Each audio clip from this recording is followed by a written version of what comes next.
kita sesi tanya jawab Bapak Ibu ya di akhir materi kita rangkum, kita rekap nanti untuk pertanyaan-pertanyaannya. Baik, berikutnya kita akan mendengarkan materi terkait dengan pentingnya vaksinasi ayam buras dari Bapak Khairul Tafsil Silalahi SPT.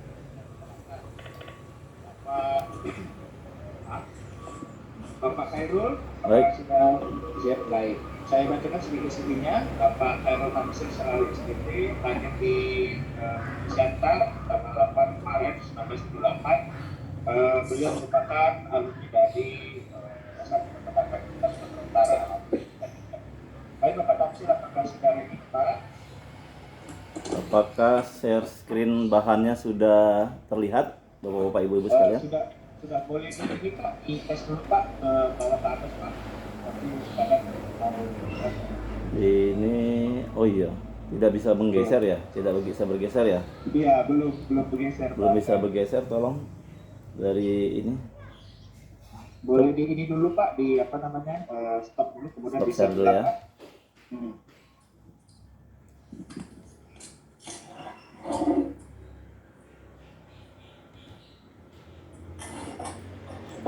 Belum juga ya, belum bisa ya. Bisa dijadikan co-host saja nggak yang ini saya dari admin, boleh admin mohon bantuannya biar bisa ini.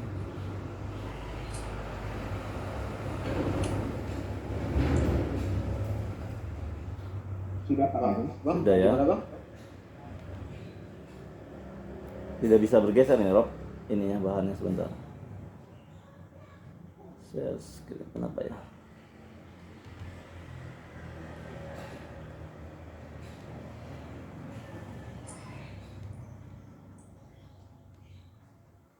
Stop.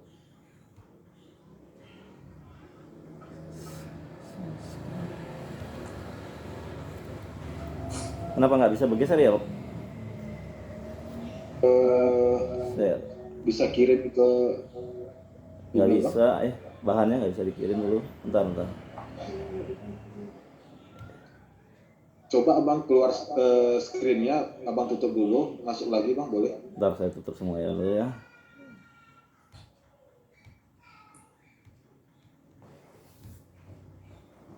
Tutup dulu, sebentar.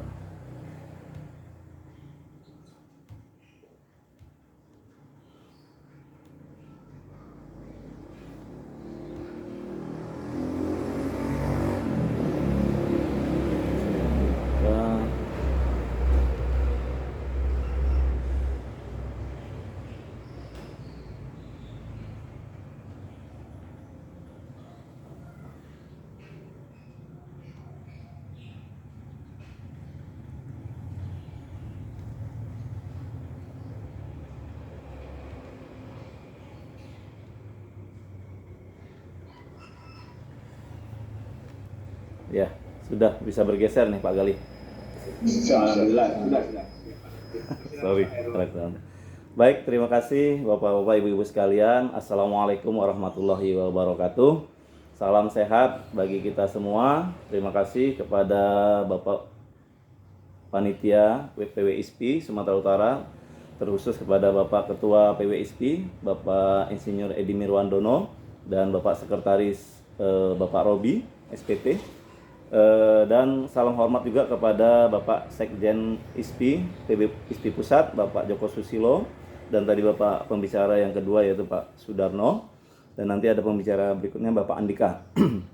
Dan terus terima kasih juga kepada Mas Galih ya, sudah membantu suksesnya acara ini. Baik, di sini kami dari PT Medion diundang untuk menyampaikan terkait dengan vaksinasi, di mana tadi Bapak Joko Susilo dan Pak Sudarno sudah mengupas tuntas terkait dengan ayam buras. Nah, di sini kita juga akan menampilkan terkait dengan tangkal penyakit pada ayam dengan vaksinasi, ya. Mengapa hal ini kita angkat? Karena memang pada bulan Oktober lalu, Oktober ke November, itu banyak laporan dari peternak-peternak rakyat yang mengalami kematian mendadak pada ayam-ayam kampungnya, ya. Jadi kita dapatin ayam kampung yang kapasitas rumahan, yang kapasitas 50-100 ekor itu pada mati mendadak, ada yang lagi ngeram mati, ada yang di atas pohon juga mati. Nah, apa sih sebenarnya yang terjadi? Topik bahasan yang akan kita bahas pada siang hari ini adalah ada dua, yaitu pentingnya vaksin dan vaksinasi. Yang kedua, 4M penentu keberhasilan vaksinasi. Nah, sejarahnya ini mungkin data di ayam buras sama seperti Bapak Sudarno, memang sangat sedikit ya data-data penelitian tentang ayam buras. Kita coba belajar dari ayam pedaging. Ayam pedaging di mana PT Medion tersebar di seluruh Indonesia, dari ada 33 provinsi, hampir semuanya ada di sana PT Medion. Semua TS atau TSR-nya itu melakukan pemeriksaan klinis ya ayam. Jadi kita melakukan scoring atau rankingan. Nah, ternyata di ayam pedaging itu penyakit yang paling tinggi itu adalah CRD kompleks, kolibasilosis, koksidiosis. Nah, namun yang kita lingkarin hijau ini ada Coryza, Gumboro, dan ND. Ini menyatakan bahwasanya penyakit yang di hijau ini adalah penyebab yang penyakit yang disebabkan oleh virus, yang antinya adalah dengan vaksinasi. Untuk di ayam petelur itu yang tertinggi itu adalah ranking penyakitnya adalah Coryza, itu adalah penyebabnya adalah bakteri, dan ada lagi AI, avian influenza, dan ND. Nah, yang kita warnain hijau ini adalah penyebab yang disebabkan oleh bakteri dan virus yang bisa ditangkal dengan cara vaksinasi. Nah, sebenarnya dalam dunia kehidupan unggas atau peternakan kita di sini, dalam kondisi normal sebenarnya bibit penyakit dan ternak kita itu, baik ayam buras ataupun ayam pedaging ataupun chopper, itu saling berinteraksi baik ya, berhubungan harmonis dengan mikroorganisme penyakit. Namun pada satu waktu dalam kondisi cuaca yang sangat ekstrim, atau adanya stres, atau adanya gangguan, malnutrisi ataupun kesalahan mismanajemen si peternak, maka si ternak itu akan mengalami sakit. Nah, bagaimana perjalanan penyakit di ayam itu? Perjalanan infeksi di ayam kita itu mulai dari agen penyakitnya bisa dari lingkungan ya, dari luar sel dan dalam sel ya. Jadi ketika si ayam memiliki sistem pertahanan tubuh, jadi sebenarnya si ayam ini sudah diberikan Allah SWT untuk mempertahankan tubuhnya dari serangan penyakit. Sama dengan kayak kita sekarang ini, kita ini kan sekarang sedang kata Pak Gali di awal tadi, sedang dilanda wabah COVID-19 ya. Nah, ini juga larinya ke vaksin. Sebenarnya orang peternakan itu vaksin itu sudah lebih dikenal lebih awal daripada yang sekarang ini. Nah, dan di tubuh kita atau di tubuh unggas kita itu ada sistem pertahanannya. Di mana saja? Di bagian fisiknya, yaitu di mekanik ya, kulit dan mukosanya. Jadi sebelum bibit penyakit itu masuk, dia harus kena ke kulitnya ya. Nah, secara kimiawinya kita di dalam tubuh kita ada pH, enzim, asam lambung, saliva ya. Di selulernya, di bagian darahnya ada eosinofil, basofil, neutrofil. Nah, dan di unggas yang lebih spesifiknya ada kekebalan spesifik, yaitu antibodi ya. Bagaimana antibodi? Nanti kita akan bahas. Nah, apa itu vaksin? Nah, vaksin itu apa sih? Nah, jangan nanti pendapat orang awam ini kita seperti orang gila ya. Vaksin itu kita seperti memasukkan bibit penyakit ke dalam tubuh kita. Nah, seperti vaksinasi yang sekarang lagi simpang siur COVID-19. Loh, kenapa anak-anak harus divaksin? Nah, vaksin itu kan memasukkan virus ke anak. Nah, ternyata pendapat-pendapat seperti itu belum ditelaah lebih dalam lagi. Nah, ternyata kalau menurut kita versi Medion itu, vaksinasi itu apa sih? Vaksin itu adalah mikroorganisme yang dilemahkan atau dimatikan. Berarti mikroorganisme itu bisa virus, bakteri ya, yang bertujuan yang kedua untuk membentuk infeksi buatan. Infeksi buatan bagi siapa? Bagi si ayam. Merangsang pembentukan kekebalan tubuh untuk mencegah infeksi penyakit yang nantinya akan meningkatkan antibodi ya. Kalau kita tarik ke manusia ya seperti itu juga. Nah, bagaimana kalau kita habis vaksin ada yang sakit atau yang demam? Itu namanya post reaksi vaksin. Nanti akan kita bahas lagi ke slide yang berikutnya. Nah, bagaimana peran vaksin itu? Ini gambaran ketika si ayam, satu ekor ayam buras yang tidak divaksin, ketika cuaca ekstrim, lingkungan kurang baik, manajemennya kurang baik, amonia tinggi, maka si virus bakteri akan langsung menyerang ke sel si ayam, sehingga ayam itu akan sakit. Nah, bandingkan dari slide yang sebelah kanan, ketika ayam kita sudah divaksin, maka ini ada gambar warna merah, si virus atau bakteri yang akan menyerang sel ayam tadi akan ditangkap. Nah, ini akan dikeroyok oleh vaksin kita yang antibodi yang dalam tubuh si ayam itu, sehingga si virus atau bakteri tadi tidak sampai menempel ke dinding sel si ayam, sehingga ayam itu tetap sehat. Nah, di mana antibodi pada ayam diproduksi? Nah, kita akan belajar lagi. Ini ada adik-adik mahasiswa, ada dosen juga. Ini mohon maaf ya, kita juga mengulang kaji. Jadi antibodi pada ayam diproduksi itu namanya organ limfoid. Organ limfoid itu di mana saja? Yang pertama itu adalah kelenjar Hadrian, yaitu di bagian mata.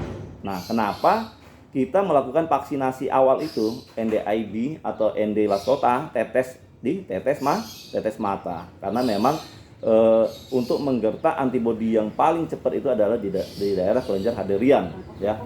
Setelah itu ada di timus, limpa, sumsum tulang, perpits, sisa kuning telur, bursa fabricius, seka tonsil, ya.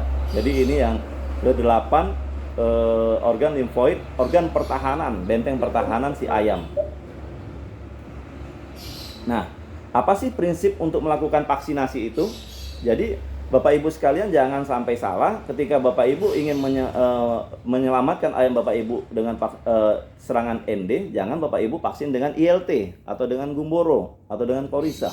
Jadi vaksin itu harus sesuai dengan kondisi virus lapangan yang ada, ya.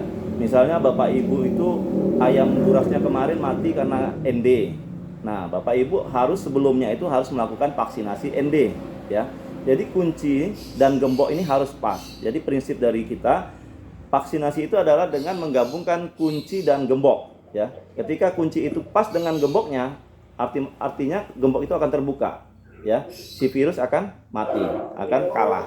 Tapi ketika kunci dan gembok itu tidak pas, kuncinya bisa masuk tapi gemboknya tidak terbuka, itu juga jadi masalah, ya. Maka perlindungannya nanti tidak akan optimal.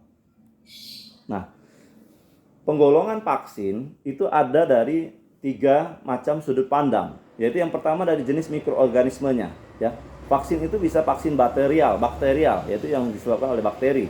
Ada vaksin viral yang disebabkan oleh virus, ada vaksin protozoa yang disebabkan oleh protozoa. Nah, dari sifat hidup mikroorganismenya kita bedakan menjadi 2, vaksin aktif dan inaktif, vaksin live dan kill. Dari jumlah mikroorganismenya, vaksin itu bisa tunggal, bisa kombinasi. Misalnya contohnya tunggal itu ND saja, atau kombinasi ada ND AI. 2 kombinasi, ada yang 3 kombinasi, ND EDS IB, ya.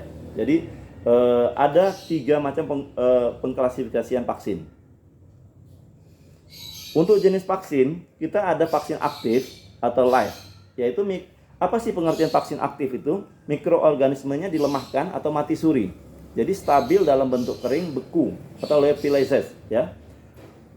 Nah, bagaimana bentuk vaksinnya? Vaksinnya seperti ini. Nah, kalau kita di Medion vaksinasi live-nya lengkap, jadi kita sudah siapkan ND Hisner B1 yang paling ringan, baru ada ND Lasota, ada IB 52, IB 120, ILT, gumboro, dan cacar, Medipapox. Jadi setiap vaksin ini Bapak Ibu sekalian berbeda tujuannya. Jadi setiap pelihara ayam, antara ayam buras, ayam pedaging, ayam petelur, itu juga beda-beda nanti program vaksinasinya. Oke, lanjut kita jenis vaksin. Yang kedua yaitu jenis vaksin inaktif. Tadi kita sudah belajar vaksin aktif, sekarang vaksin inaktif. Vaksin inaktif itu apa sih? Mikroorganismenya diinaktivasi, ya. Sisi antigenik masih utuh, jadi dia diinaktivasi tidak sampai mati, ya. Jadi masih utuh, masih bisa mengaktifkan kekebalan. Bentuk cair ada tambahan adjuvan sebagai pembawa materi vaksin. Jadi kalau secara kasat mata model botolnya itu lebih besar dibanding yang live. Yang live tadi ampulnya kecil-kecil, vial kecil. Kalau yang kill dia berbentuk botolan 500 ml. Ya. Ini ada contoh-contoh median vaksin inaktifnya, ada gumboro, ada ND gumboro, ada NDAI, macam-macam, ya. Nah, sebagai gambaran ilustrasi perbedaan vaksin aktif inaktif itu apa sih? Ya, nah ini dia gambarannya. Sifat agen infeksi yang terkandung dalam vaksin. Jadi kalau vaksin aktif itu masih hidup tetapi sudah dilemahkan. Jadi dikurangi patogenitasnya, keganasannya. Kalau vaksin inaktif dimatikan tetapi masih imunogenik, mampu menggertak pembentukan antibodi. Ya, jadi struktur agen infeksinya bentuk masih utuh, sudah tidak utuh. Ya, bentuknya kalau yang aktif itu kering beku sehingga dapat disimpan pada suhu 2-8 derajat ya. Ini salah ya, bukan 80, 2-8 derajat Celcius. Emulsi atau suspensi sesingkat tidak boleh dibekukan dan harus simpan pada tempat suhu 2-8. Jadi Bapak Ibu sekalian jangan menyimpan vaksin di bagian penyimpanan pembekuan. Kita minta di bagian penyimpanan di bawah ya, di bagian penyimpanan sayur ya. Cara pemberiannya, kalau vaksin aktif itu bisa diberikan secara massal ya, secara air minum, spray atau per individu, suntikan, tetes mata atau hidung. Kalau vaksin inaktif, kita tidak bisa memberikan secara massal, harus diberikan secara individu yaitu melalui suntikan. Cara kerjanya harus multiplikasi terlebih dahulu sehingga mudah menimbulkan stres. Nah, jadi Bapak Ibu sekalian, ketika memang habis vaksinasi bisa muncul stres pada ayam. Tidak perlu multiplikasi pada vaksin inaktif. Jadi sifat kekebalan antibodi ketika vaksin aktif itu lebih cepat terbentuk tetapi cepat pula turunnya, ya. Nah, kalau inaktif lebih lama tetapi antibodi dalam kadar tinggi lebih bertahan lama, ya. Jadi Bapak Ibu tinggal pilih kombinasikah antara vaksin aktif dengan inaktif atau vaksin aktif ya. Nah, reaksi vaksinasi. Ketika vaksinasi aktif, ada kemungkinan terjadi reaksi vaksinasi. Yaitu tadi yang kita bilang, ayamnya jadi stres, jadinya nafsu makannya turun. Kalau inaktif sangat kecil kemungkinan terjadi reaksi vaksinasi. Kadang-kadang ada reaksi lokal pada tempat penyuntikan. Nah, ketika disuntik di bagian dada, mungkin ada memar atau bekas suntikan di bagian dada ayam. Pembentukan antibodi hasil vaksinasi. Nah, ini gambarannya tadi. Vaksin aktif lebih dominan meningkatkan kekebalan mukosa atau kekebalan lokal. Ya, contohnya sel-sel imun, imunoglobulin A pada mukosa saluran pernapasan, konjungtiva atau saluran pencernaan. Imunitik sistemik kekebalan humoral dalam sirkulasi darah. Nah, kalau inaktif lebih dominan untuk pembentukan kekebalan humoral. Jadi Bapak Ibu sekalian kalau bisa kita sarankan dikombinasi antara vaksin aktif dan inaktif. Nah, ini ada gambaran terkait pembentukan antibodi. Jadi kita coba mereview bagaimana sih pembentukan antibodi pada peternak, pada ayam Bapak Ibu sekalian ketika divaksin. Nah, ketika Bapak Ibu melakukan vaksinasi pertama pada umur 4 hari atau 5 hari, maka diharapkan pada umur 14 hari itu maksimal 21 hari, pada umur 21 hari pencapaian titer antibodinya akan maksimal. Contoh vaksinasi ND, ini akan maksimal. Nah, namun ketika setelah lewat 21 hari ini akan mengalami penurunan, ya. Makanya perlu di booster. Sama kayak kita vaksinasi COVID ya, Mas Gali ya. Vaksinasi pertama kan di booster vaksinasi kedua. Nah, ini isunya lagi akan di booster vaksinasi ketiga. Nah, ini mungkin konsep ini termasuk dalam vaksin COVID-19 juga karena dia masuk ke vaksin aktif, ya. Nah, ini dia. Lanjut ya. Nah, ketika kita pilih vaksinasi aktif dan inaktif, maka grafiknya ketika kita umur 4 hari vaksin aktif dan sambil kita juga umur 7 hari vaksin inaktif, maka ayam terlindunginya lebih lama. Lihat grafik yang warna oranye ya, jadi lebih panjang ya. Itu dia. Diharapkan ketika ada serangan bibit penyakit misalnya ND di farm Bapak Ibu sekalian, di kandang Bapak Ibu sekalian, di angka titer amannya HI testnya itu 64 di angka merah ini, ketika dia masih di atas ini maka kemungkinan Bapak Ibu sekalian ayamnya masih aman. Tapi ketika titer antibodinya sudah di bawah yang merah, di bawah standar, maka dikhawatirkan ayam Bapak Ibu akan terkena ND ketika ada serangan ND. Nah, Pak, pada saat habis vaksin ayamnya kok sakit ya, kok ini ya. Nah, ternyata itu adalah reaksi post vaksinasi. Terjadi pada vaksinasi menggunakan vaksin aktif. Terjadi karena adanya alokasi energi tubuh. Jadi, ada pembentukan energi RNA atau DNA untuk multiplikasi mikroorganisme vaksin ya. Dimana kan vaksin tadi ketika masuk ke dalam tubuh, ke jaringan ayam tadi akan multiplikasi. Jadi dia butuhkan energi yang lebih ya. Fungsi semua sistem kekebalan itu bekerja ya. Tanda tubuh ternak merespon terhadap vaksin. Normal terjadi. Ini hal ini normal terjadi 2 sampai 3 hari setelah vaksinasi selama 3 sampai 5 hari.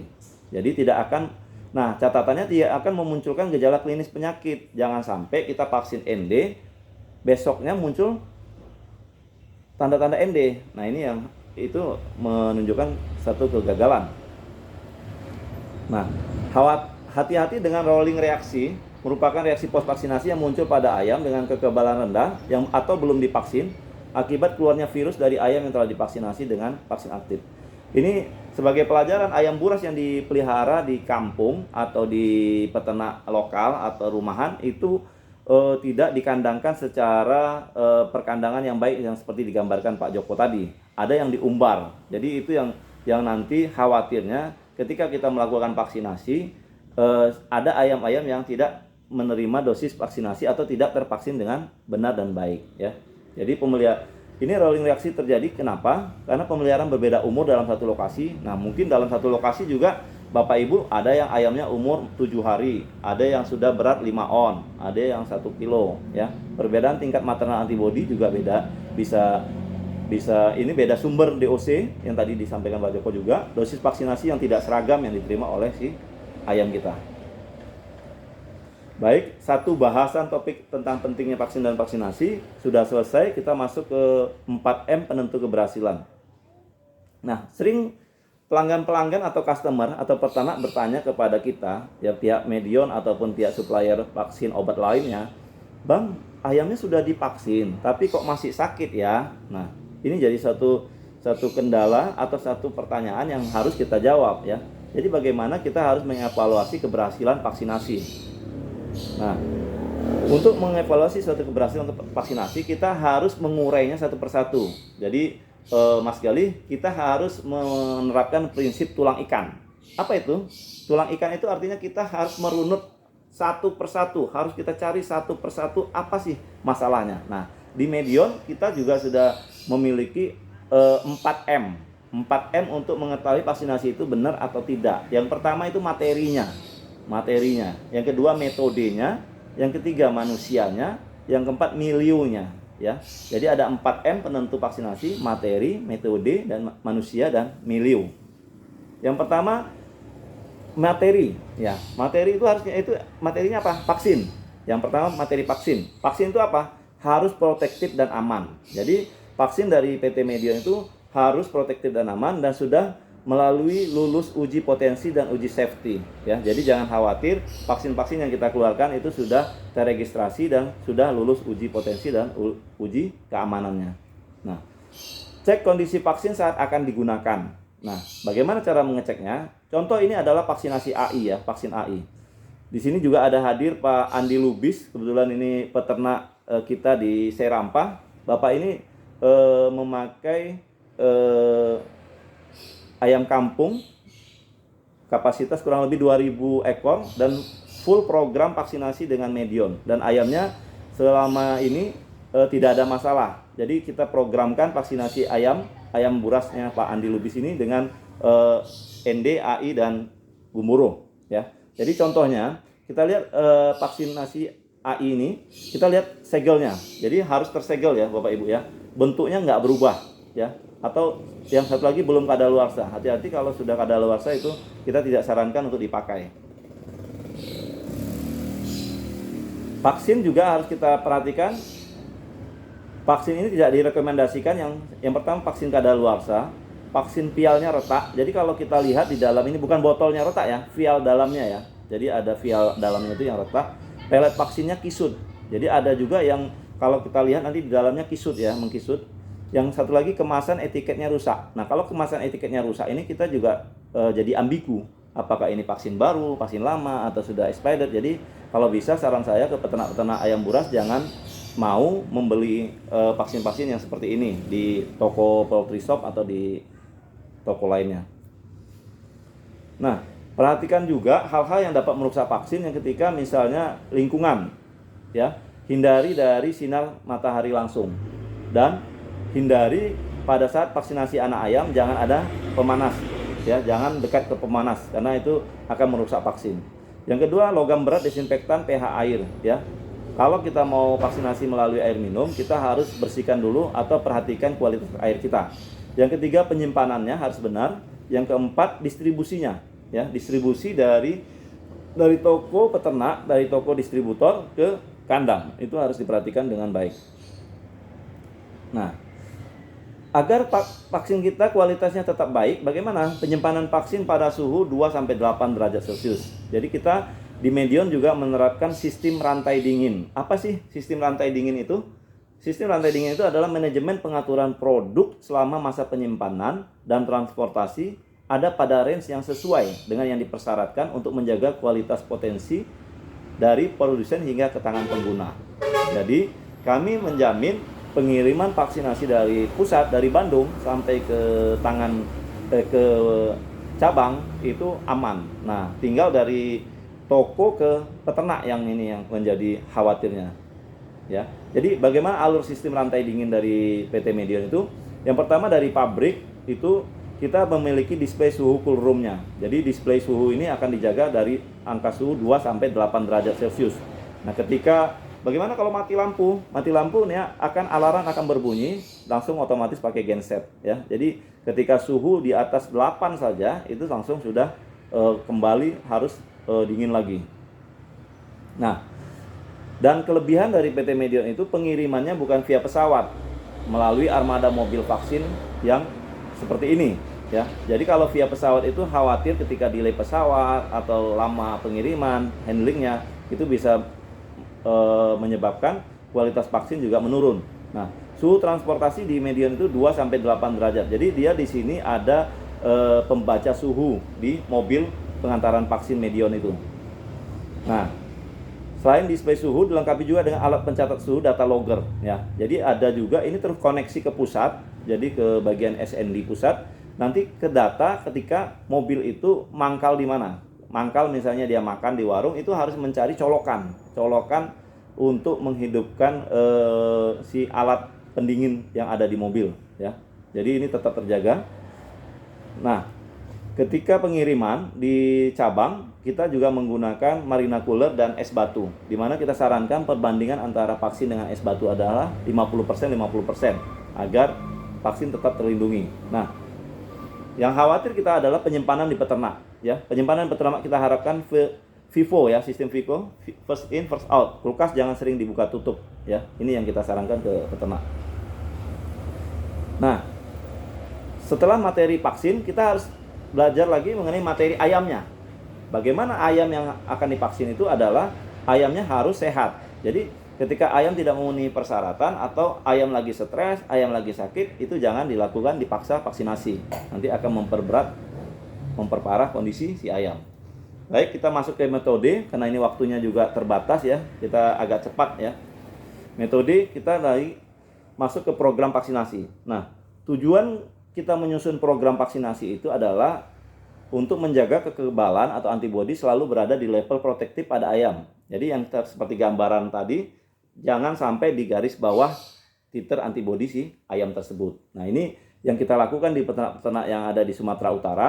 Kita sudah melakukan program vaksinasi di beberapa peternak ayam-ayam buras, termasuk seperti tadi di Pak Andi Lubis. Itu dari awal pelihara sampai sekarang beberapa periode, alhamdulillah ayamnya berhasil terus dan tidak ada masalah.